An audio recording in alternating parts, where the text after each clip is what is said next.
I said, tell me Wayne. Wayne.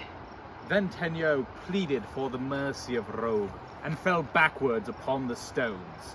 And it looked as though clemency had been granted.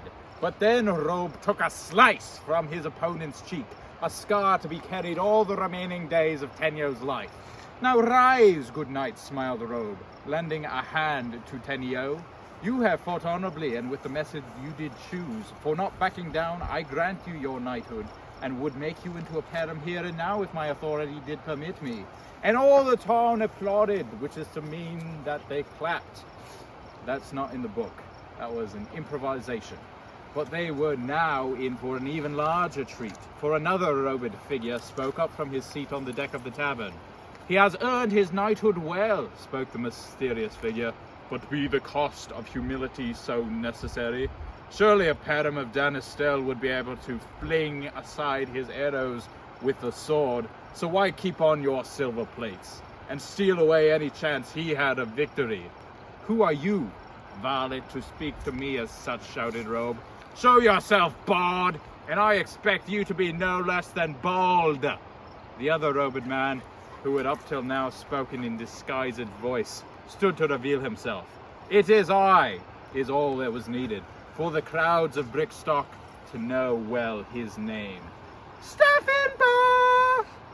They all exclaimed his name, and Robe must have gulped in his soul if his throat did not do so in all physicality, for this was the 18th param of Danistel, and many thought that he should have been the first param, for he was altogether undefeated in all the duels he had undertaken. There was a divide in the court of Arathahide at the time, whether it be noble or more impressive to go undefeated in battle, or to own the title of most victories. Tosmuch, though he had known defeat, had claimed the most victories of all, and so he was awarded the honor of first param by good Lord Shadow.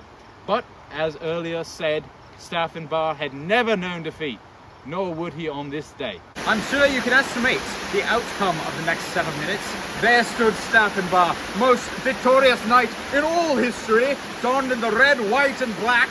And there stood Robe, fresh off a treacherous whip. And so Staffinbar challenged Robe, and Robe would have his honor tarnished if he did refuse. So he accepted to fight the most perfect of knights, one who had all the same skills as he: cunning, agility, strength, prowess, hotness, wit, speed, twirliness, rage, and eyesight, but to the power of 10. And so Staffinbar beat the literal shit out of Robe. And by this I do mean that chunks of defecation were flying through the air, landing on poor and honest spectators. The chunks of defecation were flying through the air, landing on poor and honest spectators. That's it.